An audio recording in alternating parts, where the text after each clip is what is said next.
Good afternoon. I want to thank everybody for being here today, especially on such short notice. It's good to see a lot of familiar faces. We're here today to confirm the news you received this morning that I've decided to make this season my last as a NASCAR Cup driver.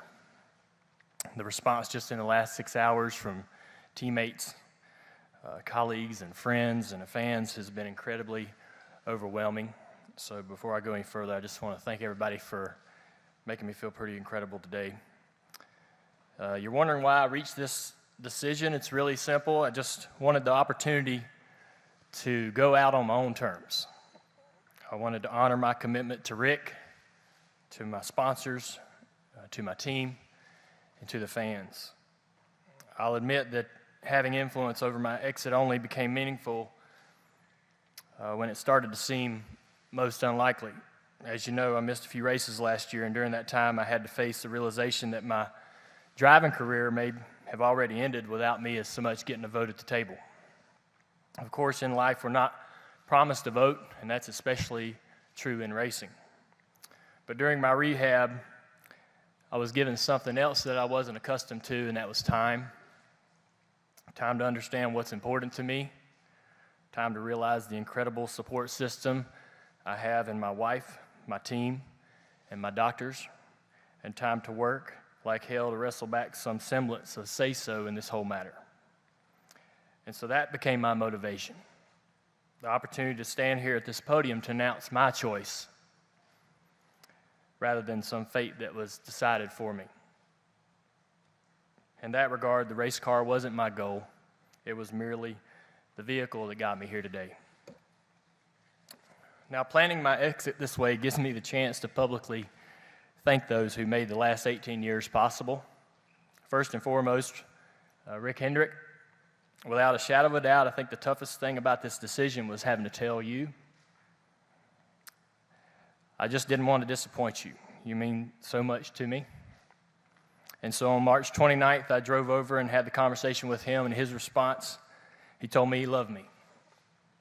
Becoming a bigger part of your life has changed mine forever. You gave me guidance and direction that will reward me for as long as I live. My wife, Amy, most of you have been around long enough to know what I was like before I met Amy. Not a day goes by that someone doesn't remind me of the incredible positive impact she's had on me. Through thick and thin, Amy's support and encouragement has been constant. The rehab that I spoke of earlier, she went through it too. The only difference is she didn't have to, but she did. There were no days off. There were no hours off. There were no minutes off. There was just Amy and me. Without her help in those days of recovery, I wouldn't have been able to return to the track for this season. The most difficult thing, or the second most difficult thing about this decision was telling my brothers, Greg Ives and the guys on my 88 team. It's a privilege to race with this group. Greg is one of the most talented, yet humble guys in the garage. We are very close, and I appreciate the sacrifices that he and his family have made for the good of our team.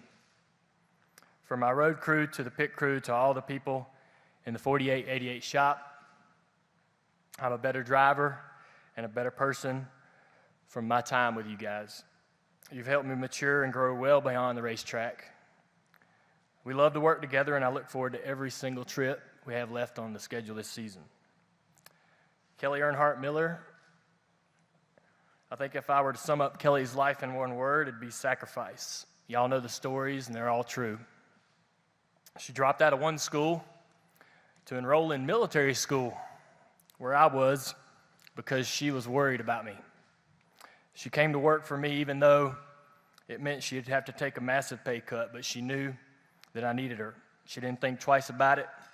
She made it her life mission to have my back. I'm telling you today, Kelly, how much I appreciate that. Brenda Jackson, my mother, she loves me through my good races and my bad races, but what makes her uniquely my own is she definitely is going to tell me when it was a bad race. Everybody deserves to have someone in their life that you never have to wonder, and with my mother, I never have to wonder. To my father, Dale Earnhardt, I would have not been a race car driver If it not for him, he believed in me. It might have taken a little encouragement from Tony Uri Sr., but Dad came around. I appreciate my father, everything he put into my career, and all the guys on the old AC Delco team who gave me a shot. To all the team members and co-workers that I've worked with, I've only driven for 2 teams in my career. From DEI to Hendrick Motorsports, I was blessed to work with the most talented group of mechanics, body men, chassis builders, engine builders, and so on. As I matured personally, the bonds I formulated with my team became so very important to me. They weren't just co-workers, they were friends. We cared for each other. We could fight like brothers, which me and Tony Jr. so often did. But I needed them, and I so badly wanted them to need me. I miss that camaraderie, and I'll miss it for the rest of my life, but the friendships that I've made will live beyond the time it was spent in the garage together. To my fans, one thing that has made this career the incredible ride that it's been is Junior Nation. The fan support that I received straight out of the gate was in large part because of my famous last name. But throughout the ups and downs, it occurred to me that the fans that stuck it out and the new ones that joined us, they were there because of the person I was and not who they wanted me to be. By the end of my career, thanks in large part to social media, I've really gained a new appreciation for their dedication, their enthusiasm when we succeed, and their encouragement when we fall short of our goals. I don't think that anything in my professional career has meant more to me than the treatment that I've received from track to track by the fans that so dearly love our sport. To our sponsors, this wouldn't be an official NASCAR event unless we fired off some sponsor appreciation. So in the beginning of my Cup career, there was Budweiser. They sent me on a trajectory that was unprecedented. Steve Uline, Tony Ponturo, and their team of people, wherever you are today, thank you so much for taking that big leap of faith with me. I want to recognize PepsiCo and National Guard for their role in my move to Hendrick Motorsports. They were the ones that got the 88 program off the ground, and to this day I continue to enjoy a partnership with Pepsi and Mountain Dew. Charlie Shaver, Jim Hughes, and William Sturgill with Exalta, you guys have accepted me as your own. You're building an incredible legacy here at Hendrick Motorsports. You're fully invested into the 88 team, and you've helped me take our Dirty Mo Media from a vision to reality. For all those things, I'm very appreciative. Steve Rasmussen, Terrence Williams, and Jim McCoy, all the folks at Nationwide, our partnership dates back a really long time. Maybe you guys have heard it, but the Earnhardt family has been with Nationwide for more than 30 years. But what I'm proud of more is that we've accomplished a lot in the last 10. I hope you guys are as proud as I am. And by the way, Jim, I know you're here in the room. I'm just going to say what everyone else here in the room is thinking. Your brilliant use of the retired Peyton Manning is to be commended, if not replicated. To Jim Campbell and Terry Dolan, it's an honor to carry that Chevrolet bow tie on my cars. And I don't just mean that on the racetrack. I'm Chevrolet for life. I've been fortunate enough to have many other partners invest in my career, and I look forward to talking to them over the next several months, and I hope that you feel I did a great job for you, and I want you to know that our work's not finished. I also want to thank NASCAR for giving me and a whole lot of other fortunate people a place to race. I've never taken that for granted. Thanks to the France family for your support, and thank you to Mike Hilton, who has given me tons of personal advice. He's always shot me straight, and he's been a tremendous role model for me. The sport is in a great place with incredible, exciting young talent emerging as we speak. I look forward to seeing what the future and current stars in the sport can accomplish in the years to come. In closing, I am eager to explore new opportunities. I don't see myself really detaching from NASCAR. My intention is still to be involved in the sport on some level. In fact, I still have 2 Xfinity races to run for Junior Motorsports in 2018, so even after this season is over, you've not seen the last of me on the racetrack. But more than that, I want to be a part of the future of this sport for many, many years to come. Thank you very much.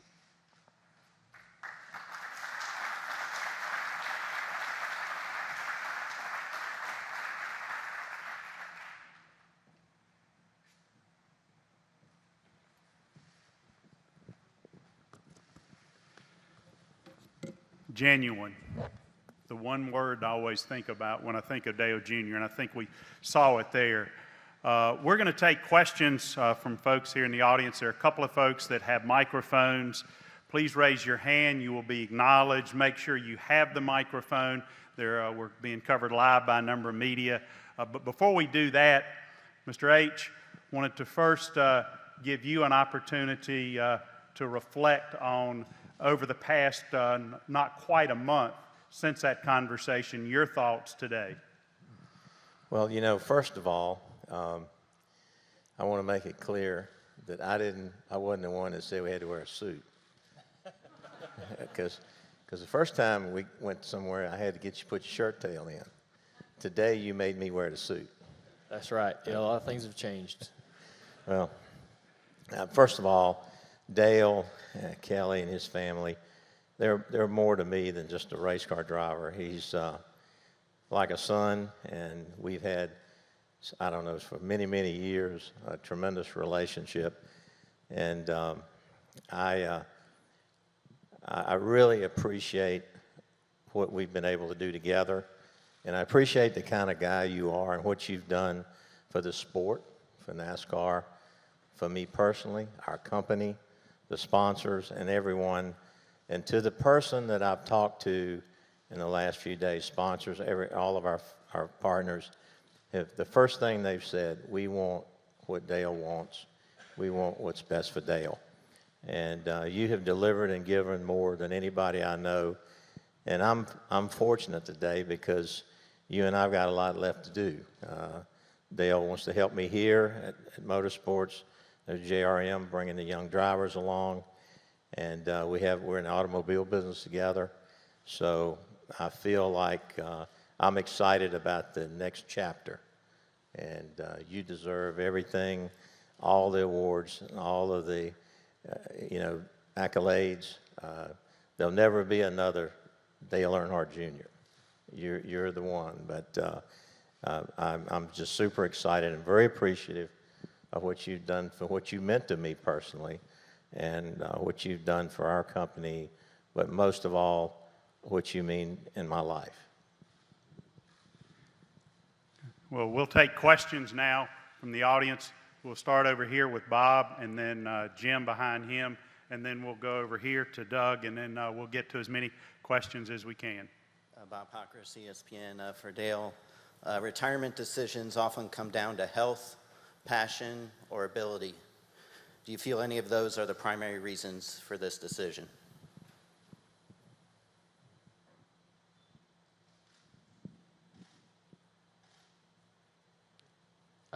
I don't think that one of them stands out above the other. I had a lot to think about over the last several months. And I was not sure that I would have the opportunity to compete. This season has been a blessing to me. It's been a gift to be at the racetrack, to run every lap. I don't remember myself ever being so excited for practice. On Friday and Saturday, getting up at 8:30 in the morning. Not 18 months ago, I was on Twitter complaining about 8:30 practices, and I can't wait to get to them now. I just want to have, I wanted to be able to make that decision myself on retiring and not really have it made for me. But I feel healthy. I'm having a really good time driving the cars and enjoying that with my team. And we spoke this morning, and that was the real message, really, was that we feel competitive. We feel like we can go out there and do well. We've had some odd luck, but when the luck's been there, the results have been there and the speed's been there in the car. So I'm excited about the races that I have left. And again, it's like the practices in the mornings that I get so excited for. We complain about the season, how long it is. Well, this one here can drag on for a while if it's all right. Okay, Jim, and then we'll go over here to Doug, and then we'll come to Claire. Jim under motorsport.com. Dale, when you sat down with a few of us back at Speed Weeks, you said that you had not that you were going to take the first couple months of the season before you decided whether you would sign a contract extension. You said earlier that you first spoke to Rick about it on March 29th, so that's probably about a month's worth of time. Were you relatively quick into deciding that you were going to make this decision into the new year? I made it just shortly before I talked to Rick and let him know my decision. So it was, obviously, I think every driver, thinks about retirement and how they want that, what they think that looks like for them as they get to a certain age.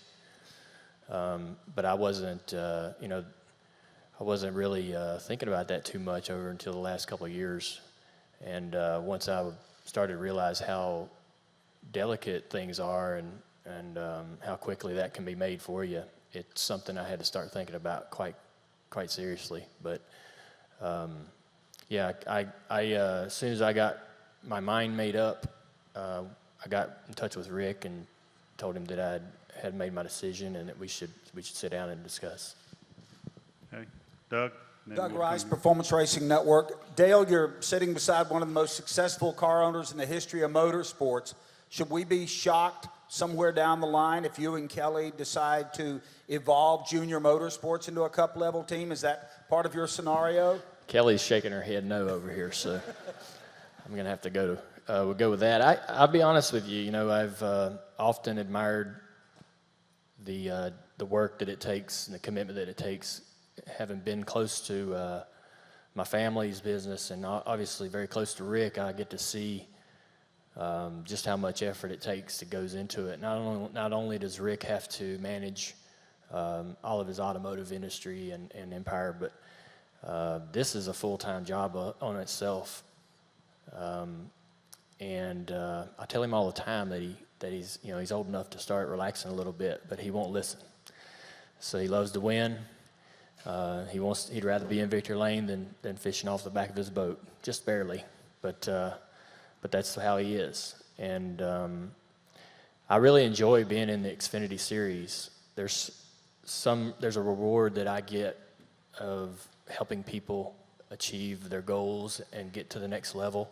Luckily, with our relationship with Rick, we've been able to accelerate that and make some great things happen for a lot of people, whether it be drivers, crew chiefs, aspiring crew chiefs. That's really so rewarding to me. That's even greater than the wins, is to see somebody get a job somewhere on a cup level, get an opportunity to step up. I feel like that we're doing it right if we're giving people that platform, that springboard. I don't know if you can replicate that anywhere else. I really enjoy that. We'll do Claire, then Tom, back to Lewis, and Jeff. Claire B. Lang, Sirius XM NASCAR Radio. I wonder if part of this takes pressure off you, that you knew this decision was coming, and a lot of people are debating publicly, was this really hard on him?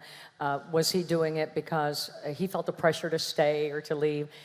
Is there any part of it lets the future open up for you, that you feel like the pressure's off? And then you sitting there in a suit, you are a businessman, you own Risky River, you own Junior Motorsports. Would you like to, be on the business side of things more, and do you see that for your future? Well, I definitely, my heart loves being in the car. I love driving, and I enjoy it as much as I ever have.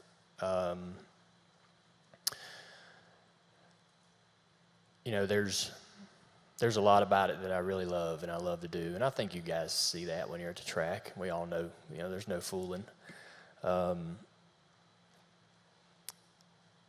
But it's not, I don't know that it's really emotional, I just don't like letting people down and worry about, disappointing my boss and my friend and my crew. These guys, we all depend on each other to be there every day, and to come in and say, I'm not going to be here one day is very difficult, because we all kind of wish we could stay together forever, But, I'm still going to be here and want to be an influence and a part of their success, however that may be.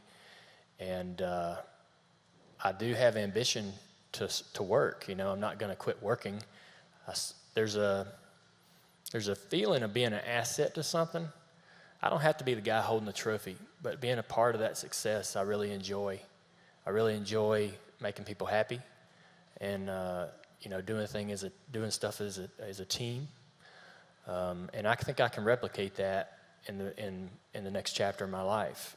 I'm certainly excited about all the things that we've had going on with the dealerships and Whiskey River. We're growing the Whiskey River business in the airport locations, and the dealership is, I think, one of the best dealerships that Rick's ever opened, to be honest. So, Probably is. It yeah. is best. First class place. Did you tell them that they need a car to call you? It's in Jacksonville. If you want to go down there, it's the only Chevy store in town. Single Point Market. It's in Tallahassee. I'm sorry, Tallahassee. I'm a little spun out up here, sorry. But anyways, I'm really excited about all those opportunities and being a bigger part of that. If they're going to succeed, I'm definitely going to have to be involved and be a part of that. So, and I've made 2 or 3 trips a year down to the dealership, and we certainly have been a big part of the Whiskey River brand since we opened it. And I can be more involved in that stuff, but it's not going to succeed without my involvement. I know that, so I got to be dedicated to it. We'll go Tom, Lewis, Jeff. We'll get to everybody. Tom? Mike Hembry, USA Today. Dale, this season hasn't started probably like you would like it to have started. If you had a win or 2 by now, would that have delayed this decision, you think? Yeah, that's pretty hypothetical. I don't know. I think that, I do love winning races, but it isn't the priority as far as, it's not the one thing that I enjoy the most. The one thing that I enjoy the most about racing is my relationships with my team. My friendships with those guys and working with them. Now, when it goes right and we win races, we celebrate together, and that's awesome. But the friendships are much more important to me. Winning races is not that much fun when you don't enjoy who you're doing it with. No success is really as sweet when the people you're doing it with isn't someone you connect to or have a relationship with. So, and I think I got much better at that at the end of my career. When I was young, I was really good at running everybody out of the shop with my mouth, and now I think I'm better at getting everybody together and rallying everybody and getting everybody excited about each thing we're doing. And so, I certainly learned a lot and matured, and it's been through those relationships and working with my team, my crew chiefs, that I've grown and became, the wins were really important, and still are in a selfish way, but the friendships and the relationships that you make are things that'll last forever. Okay, Lewis, apologies. Mike, if I can't see anybody else, I apologize, Lewis, and then we'll go with Jeff, Dustin, and Jenna. Louis Frank of Reuters.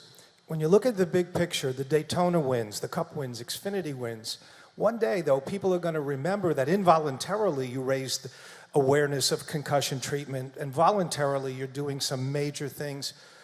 A lot of people are going to be very healthy, and families are going to be together. How does that make you feel? I don't really. That makes you feel great. Anytime you get anytime you get a letter in the mail, or you run into somebody at the racetrack or wherever you're at, and they, I've even had guys within our own organization come up to me and tell me how that's affected them or helped them understand part of it, or what to do, or gotten them their own help. One of the greatest things about that whole experience, one of the greatest things about it is when I went up there to Pittsburgh and got the help from Mickey and those guys. I had some people come out of the woods wondering, where do I get this help? And then to hear their success stories and hear them go up there, get the help they've been looking for all these years, it's been a tremendous experience for me. So I enjoy helping people get in front of the right people. And I think this man here has made a big impact on my life and set that example for me. One of the first things I learned about Rick when I first came to drive here was some of the employees, family members were ill. Him having gone through his illness that he went through, he knows the value of being in front of the right people at the right time and how critical that is. And he would put people on airplanes and fly them wherever they needed to be in front of the right people. And you would hear these stories kind of way under the radar. Nobody was preaching it. He wasn't talking about it. And, so the person that I'm proud of that I am today is, has a lot to do with being here, being around Rick and being with this organization. And so I love to help people. And I think that just, all that's rubbed off on me, and just being in this environment's made me better. And so but it's awesome to have that opportunity to be able to get people in front of the right doctors and get them the right help. Jeff, Dustin, Jenna. Jeff Gluck from jeffgluck.com, Dale. You typically wear your heart on your sleeve, but I'm having a hard time putting my finger on exactly how you're feeling today. You seem solemn, but you said you're spun out up there. Is this a sad day for you? Are you relieved? What is your emotions today? Yeah, there are a lot. Very bittersweet.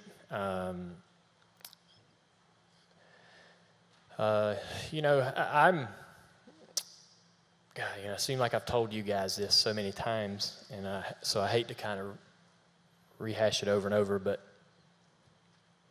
when my dad was doing so well, and there were a couple guys coming into the sport that were sons, it was difficult for them to replicate their dad's success. And I just saw, even at an early age before I was a driver, that growing up in that man's shadow was going to be a real hard challenge. But I wanted to race, but I knew racing would put me in that shadow. So what I knew the odds of me really having any talent at all and being able to do it were thin. They are for anyone, So at a very young age, all I wanted to do was be able to make a living driving cars. I didn't set goals like, God, I didn't dream of winning championships or Daytona 500s or working with one of the best owners in business, driving for one of the best organizations. I just wanted to do it. I just wanted to be able to do it. I was afraid of not being able to do it. So I guess what I'm saying is I've accomplished way more than I ever dreamed. Way more than I ever thought I'd accomplish. So I'm good. I'm good on that front. I'm so blessed and fortunate as far as what I was able to achieve. But I'm very sad because I know that it's definitely disappointing for a lot of people to wake up to that news this morning. I know we got a lot of fans that are very sad, for lack of a better way to describe it. So I'm feeling that emotion as well. That what I've announced today has had that effect on a lot of people. But with that said, there's been I never assume what kind of reaction I'm going to get from anything, but it's been really positive, and that's meant a lot to me.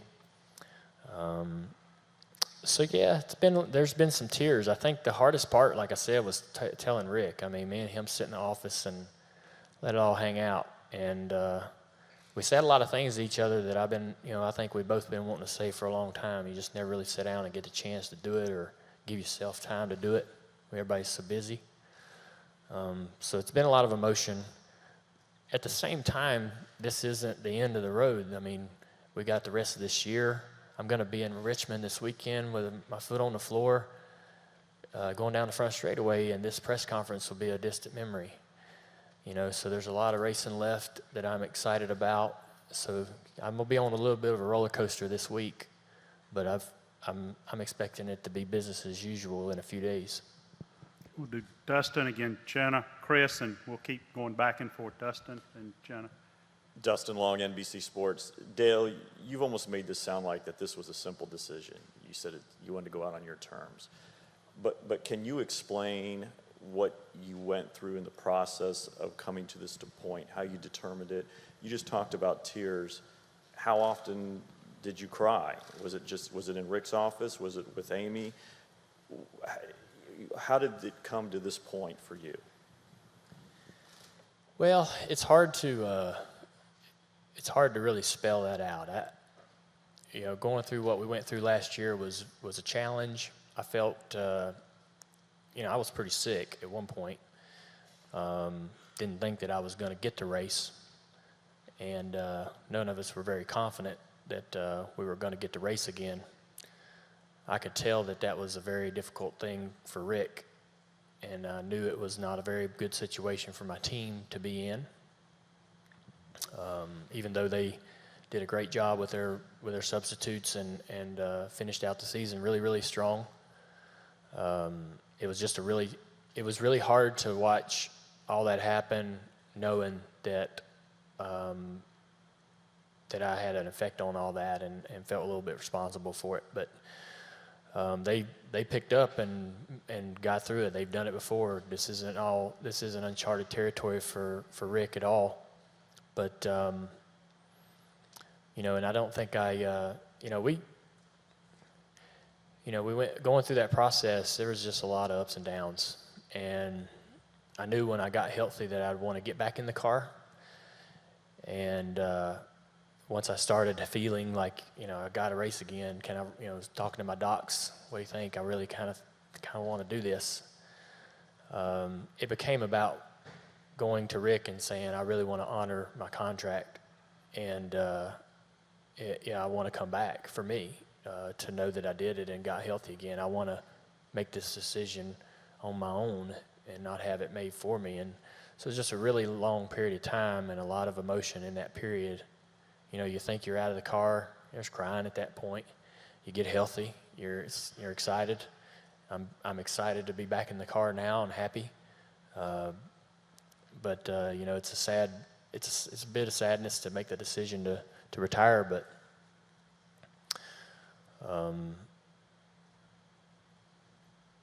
it's just a lot of stuff's happened over the last 10 months. It's really, we'd have to sit here for a few days to go over it, to spell it all out. But for me personally, I'm at peace with the decision. I'm very comfortable with it. More concerned with the fallout of it, and hoping that the transition for the team, the company, and everything is a good one, and they've got a lot of things to get excited about in their future, and I just want the best for Rick, so I want to be a part of helping that process as we move along. Jenna, Chris, and then Ryan. Jennifer, AP, Dale, the TV interview you did yesterday pretty much captured the essence of who you are as a racer. And there was a lot of jokes on the internet if that was loud talking Dale or if that was broken oil system Dale, but it really captured who you are and why fans love you. And I thought to myself in that moment, I said, oh, NASCAR is so screwed when Dale retires. I literally looked at Gluck and said that. So for both you and Rick, Tony's gone and Jeff's gone and now Dale's gone. What and who is there to be excited about? What does this sport need? Because this is 3 huge names 3 years in a row. Kyle Larson, Chase Elliott, just to name 2 of probably a dozen guys that I'm excited about. And I think that's all I read about on Twitter yesterday was how awesome the race was and how much fun it is to watch, Larson. And it is true. He's a real talent. And all those guys have great attitudes, great personalities. I know them well enough to be excited about how fans are going to know them in the future. I feel like that these are the guys that they're the cream of the crop, and maybe I'm the only one that sees it in this room, but I really have a lot of confidence in the personalities that we have. These guys, there's in my history of being around the sport, there's kind of always been these little gaps in between everything that cycles, whether it's fashion or drivers or cars or whatever. It never really is a seamless transition from one to the next. And I think that these guys that are coming in, they're really sharp and smart about how to utilize social media, how to engage with fans. You see the stuff that Blaney and Bubba do, and they're not afraid to really show their personalities. That's completely different than any of us older guys. We've never been like that, and so this is a new batch of guys that are going to do things in a new way. They're going to bring a lot of new color and excitement and energy to the sport, and we just got to get them in front of the fans, let the fans get to know them, and I think the rest will take care of itself. But I'm thrilled. I mean, we definitely have tons of talent. There's no question. But I love the people they are. Larson is as cool as a cucumber, easy to talk to, marketable. I mean, he's and Chase is the same way. Chase is so easy and approachable. That's what you got to be. And these guys are effortless at it.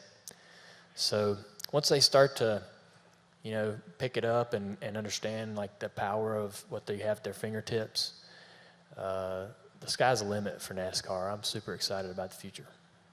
Mr. H, your perspective on that, you've had a bit of an eye for talent over the years. Yeah, I agree 100% with what Dale said. I don't know what I can add, really. I think he's exactly right. I've never seen so much young talent. And I can remember when the question was, all of our drivers are in their 40s. They're going to be. What are we going to do when they retire? Well, I think we got the answer. They're here. They're young. They're aggressive. They're fun. The Bristol race is one of the best races I've ever seen. It's close. Nobody got in each other. I mean, I didn't see any of it. And I just think I give Dale a tremendous amount of credit for the eye for talent. He's been a huge, when I really want to know the facts, I'll sit down with Dale and he'll give me the unfiltered, no bias, hey, this guy's good for this guy's great at that. And I think the difference is going to be Tony's in the pits, Jeff's on TV, Dale's got a huge commitment with 4 teams, going to help the team he's just got out of the car with, so he's going to be visible. He's not walking away. So I think the sport has got a lot to be excited about, and I think the fans. I mean, let's face it. Dale is unique, and you can't replace Dale.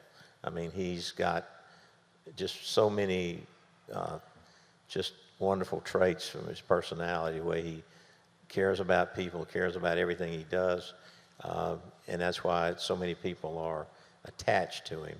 But his commitment is to see the sport grow, and mine and every other owner and every other driver. And I think we're in a great position right now. The competition is equal, all the talent.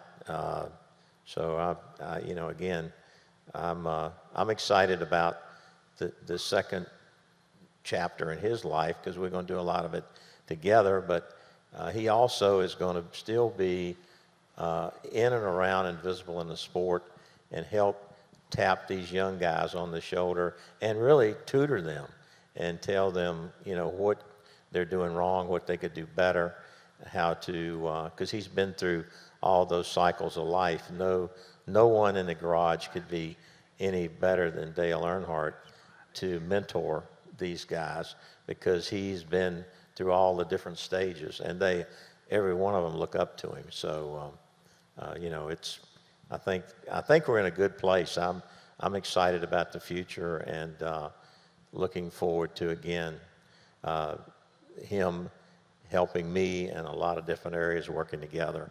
So it's going to be neat. Chris, Brian, and Jerry, and then back to Steve. Chris Knight, CatchFence.com. Dale, if the Cup season was shorter by 6 to 10 races, will we still be sitting here today? I don't know. You know, I mean, it's another hypothetical question. I don't think that's ever going to be a reality. I think that the train's running down the track, and it's just getting up steam, and there's no way to slow it down. I don't think some of the drivers might want to cut a few races off the schedule, but I don't ever see that happen.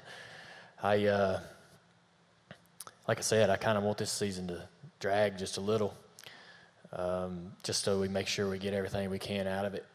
I don't know. I don't know any different, than what I've been doing. And, we get out of the car for, a couple months, month of December and January. And we talk about, man, that's a long season. But by the time we're done with Vegas, all of us are ready to drive something. Any of them drivers, even though they're glad to be off, would love to strap in one and just go race somewhere. And it don't last long for that the feeling that you need some time off. It doesn't last very long. You're ready to get back at it. And I think it's part of the competition and the competitor inside you, but it's also because we're all a family. Everybody, not just the teams, but you see all the same people in the garage, the media folks, and it's just this big traveling circus, and we're all part of it. And you get used to that every week. And man, when it's gone for 4 to 8 weeks, you don't know what to do with yourself. So, I don't know. I look at the Xfinity schedule, get a little jealous sometimes, but I don't think that has anything to do with my decision. Brian, Jerry, and then Steve. Brian Nelson, Motor Racing Network. Dale, Mr. H has alluded to the second chapter a couple of times, saying there's a lot left for you to do together. I kind of gathered that most of that's going to be focused around driver development. So with all of the factors that go into that, from handling the media to the grueling schedules to getting behind the wheel and actually, winning, what about who you are will make you effective at bringing those guys along? I've worked with all the guys that we've had over at Junior Motorsports, and you just kind of step in there whenever you think that there's a time and a place. So a lot of guys learn from their own mistakes, and if you can just kind of watch them from a very short distance, especially when you're the owner of a car, you keep a very short distance, but you kind of you watch them make these mistakes, and you see them learn from them, and if they don't quite learn from it, you step in there and you say, this is what happened there, and this is why that happened, and if you don't understand what went wrong there, you're doomed to make that mistake again. And that might be how he communicates, or what he does on the racetrack. Could be something he's doing off the racetrack, his interaction with the sponsor.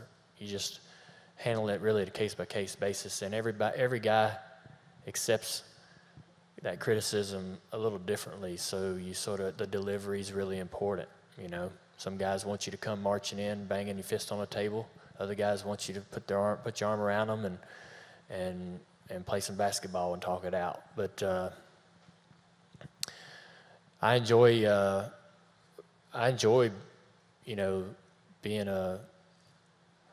I enjoy the race team that we have at Junior Motorsports, and the fact that we have graduated so many people, and that's something that I'm looking forward to over the next several years, is to continue to be a breeding ground for talented men and women that are mechanics and crew chiefs and drivers. And our connection to HMS is critical to us having success to be able to do that.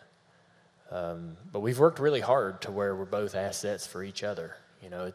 the relationship's got to work both ways, and we work very hard to make it where it benefits Hendrick Motorsports as well and makes them better on Sundays. So,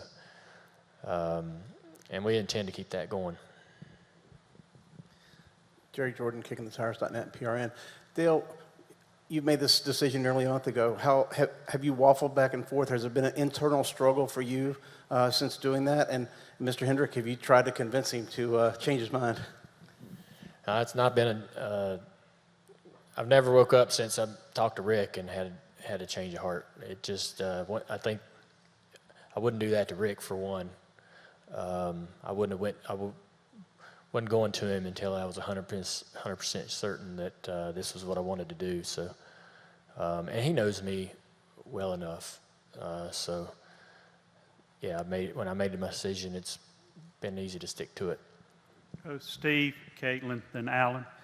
Dale, Steve Post, Motor Racing Network. We've seen a lot of drivers retire and maybe go try something that they've wanted to do. We saw Brian Vickers go run Le Mans. We've seen sports car racing. We've seen sprint cars. You have a lot of passion for late model stocks. You have the 2 Xfinity Series races next year. Do you see yourself doing anything else? Maybe going to Martinsville and trying to win a clock in the late model or something like that? Or are you done with those 2 or wherever that may lead you? I'm definitely, I think I'm open to being a driver over at Junior Motorsports when it works and benefits the company. Certainly, that's why I've done that over the last several years. It's a critical piece of our partnerships in many instances over there. So we're definitely going to leave the book open to continue to do that. And open to do that, depending upon the package as it comes across the table. Otherwise, yeah, I told Amy I might slip off and run a 40 lapper at Hickory one night. So if I'm missing on a Saturday night, she'll know where I'm at. But other than that, I don't have any plans. Caitlin, then Alan, then up front over here. Caitlin Vinci, Fox Sports. Dale, when you reflect back on your career from the race wins to the time with your guys and your team, what have you enjoyed the most? And we still have quite a bit of racing left to go in the season, so what would be a satisfying, successful final season for you? Well, I just say right now, winning races. And we feel, very confident that that's not out of the question. Me and Greg's had more communication this year than ever. We started this off season sort of admitting to each other that we both could put more into this relationship, and for us to be successful or more successful, we both kind of got to dig in. And we've been communicating weekly about what we saw we liked and didn't like. We're utilizing that communication to keep motivating our guys when the chips are down and we have results like we did this past weekend.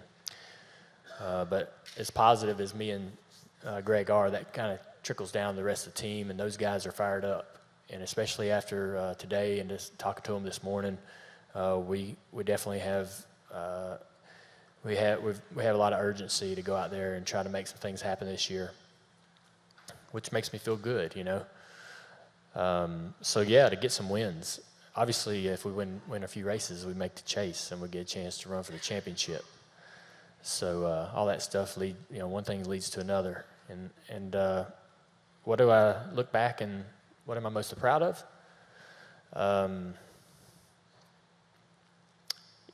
Coming out of the gate and winning them 2 Xfinity championships blew me away. I never, I ran 159 late model races and only won 4. I didn't think I was going to get a job. I thought in '97, Dad came up to me and Kelly and said, your late model funds have dried up. And I ran about 7 late model races that year and didn't have anything else going on. I was struggling really to figure out what my next step was. I called up James Finch and begged him to let me drive his car, and he turned me down. I still give him crap about that today. But it was, believe it or not, it's hard. I know a lot of you guys weren't around, or some of you were, but there was a point around 96, 97 where it just about didn't happen. So going in there and winning those two championships and winning those little more than a dozen races in a couple years was incredible. You know, I was just shocked at everything we did every week. And to be doing it with Tony Jr. and Tony Sr., my family, Uncle Danny, to be doing it with my dad's family team was, you know, just so fun. And then one of the other things is coming back from our injury in 2012 and winning a Daytona 500 with Rick. We won, you know, we swept the Pocono races, which was really cool. But winning the Daytona 500, you know, I always kind of wanted to leave some kind of mark here. Jimmy Johnson's got them all over the place. He's marking up this joint left and right. Great teammate. But yeah, I wanted to leave some kind of mark that somebody would know I was here. And when we won that Daytona 500, that made me feel good about, you know, my impression on the company. And it's always fun to win with Rick because, like I said, that's what he loves the most. Alan, and then over here, and then back to Chuck. Alan Cavana, Fox Sports. Whether it's fair or not, a lot of people do associate the health of the sport with Dale Jr. and what he's doing and how he's doing. Did any of that weigh on you in making this decision? No, I can't. You know, I just have to make the decision that I'm happy with. And you know, we certainly want to. You know, it's a tough thing to have to tell people, and it certainly was challenging. You know, expressing to my family and very close friends what my decision was. But I have to make the one that I want to make, and the one that that I'm comfortable with living with. So that's what I did. Here, and then Chuck, and here in the middle. Dale McFadden with NBC Sports is for Rick. You've known for a month now about Dale's decision. Have any plans been set in motion about what will be done with the number 88 come next Speed Weeks in Daytona? No, not. We've got a lot of people to consider, partners, like our sponsors, and we've just been talking to them. And, you know, priority one is to get, you know, everything prepared, get the day over with, and then we'll take time to decide what we do there. Chuck. Chuck Howard, Fox 46. Dale, can you talk a little bit about your relationship with Kelly and knowing you've got her by your side, how important knowing that you're working with her side by side made this decision easier looking towards the future? I got to give not just Kelly a lot of credit, but my whole team, everybody at Junior Motorsports, Rick and Jesse and his whole group for helping make this decision a lot easier. Obviously, my wife Amy has been, you know, she's present every minute of the whole deal. So there's been a lot of folks that have been part of this discussion over the last month, and you know, Kelly is certainly, like I say, she's sacrificed so much to help me keep my business affairs in order, and you know, running, not only being my general manager, but handling Junior Motorsports, our licensing arm and marketing arm, and so many things. She's been super supportive. Mom was great. I thought Mom would be so upset, but she was a real trooper. My Uncle Danny, he was probably the one in the family that was the most upset with me. He just loves watching us race so much, and but anyways, it's been a big group of guys. Mike Davis is a big part of it. So Tyler Overstreet and everybody involved. It's been a group effort to organize this, and you know, letting the right people know, having the right conversations, plan it properly, and also, you know, to move forward and to be productive moving forward is we got a lot of work to do. It's gonna be a lot of fun. Good. Kelly Crandall, Racer.com. For Rick, Dale mentioned how the toughest part was that meeting with you and not wanting to disappoint you. What was it like when he finally came to you and said for sure, this is it? What was that meeting like for you?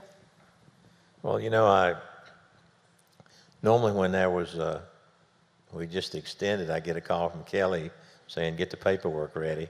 So when he said he wanted to talk to me, I kind of had this inkling that it might be pretty serious. And but again, I felt like a member of my family came and sat down with me and said, you know, this is what I've decided to do. And immediately, you know, I'm disappointed. I mean, I'd love to have him drive for as long as I own a race team. But as the conversation went on, and I mean, I felt like, you know, we're going to do things together, and this was going to come at some point. I mean, everybody gets to a point in their career that they retire, and you know, and I think we spent a lot of time talking about how much we've done together, cared about each other, and then immediately went to the next chapter. But it was a tough conversation, very emotional conversation, not tough, but just because of our relationship and how we care about each other, and he knows, and it's just a lot of people involved, and but I feel like, you know, when we came out of that deal, you know, we were excited about what's next. So I've been trying to focus on what's next, and but it's definitely I'd say on one hand it was tough, but on the other hand it was a great feeling, and that you can share with people that you don't really have many of those opportunities in life. Time for two more. We'll go here, and then Mike. Zach Tanzarelli, front stretch. You have quite the farewell tour coming your way for the rest of the season. Jeff Gordon was a fan of it. Tony Stewart, maybe not so much. Is that something you're going to embrace for the rest of the season? Yeah, I really don't know what to expect, to be honest with you. I mean, it might not even do me much good to ask them to, because of, like you say, they both had kind of different opinions about it, possibly. But I've been treated so well by by the industry and by the fans everywhere we go. And, you know, it's business as usual for me at the racetrack. I want to go in there and race, do well. But I'm sure it'll be quite a bit different. So we'll just take it as it comes. And, you know, we only have to go to Texas once instead of twice. So I know Eddie won't have too many opportunities to pull any crazy stuff on me. But he's the only one I'm probably worried about, to be honest with you. Okay. Wrap it up back here, Mike. Dale, Mike Solarte, Spectrum News. You've talked about your family support and the folks that were okay with the decision. Your uncle was a little disappointed, and you've dealt with some hypotheticals. One last one for you. What would your father say to you today? You know, I've always let other people tell me what they think Dad would think in a certain situation. I never would assume that he was proud of me when he was alive. Certainly wouldn't make that mistake after he passed. I just never felt like I was worthy of assuming that of him. And I always was open to hearing from people that know him really well what they think he would think. And I've talked to some people in the past 24 hours that know him pretty well, and they're pretty confident that he would be very proud. You know, I think that there are a lot of things that I've done over the last several years. He would be super surprised. He's probably somewhere already surprised, you know. So I think he would have. He wouldn't tell me to my face, but he would probably tell Rick or anyone else that would listen here today that he was very proud of me. and then I'd have to go hear it from Rick. I knew your daddy pretty well. I knew him real well. And he would be proud of the man that you are and what you've done for so many and all the charities and all the goodwill that you've done. He would be very, very, and is very, very proud of you. Rick, I was going to give you a chance for last comments, but I think that's probably a great one for you to end on. Dale Jr., closing thoughts. Yeah, I want to thank all the media for coming at such short notice. Things kind of got scrambled on our timing due to the weather yesterday in Bristol, so it was short notice for you guys, and I appreciate that. Our relationship's always been really important to me, and I think that I got a great relationship with a lot of you guys, and look forward to seeing y'all throughout the rest of the season, and hopefully I'll be in that media center for some podiums and possibly a few victories before the season's over with. So thank you very much for coming out today. Well, Dale, you said that you wanted people to know that you were here. Take my word for it. They knew you were here and throughout NASCAR Nation. Thank you on behalf of all of us. Thank you on behalf of Dale Earnhardt Jr., Hendrick Motorsports, for joining us today, and have a great afternoon.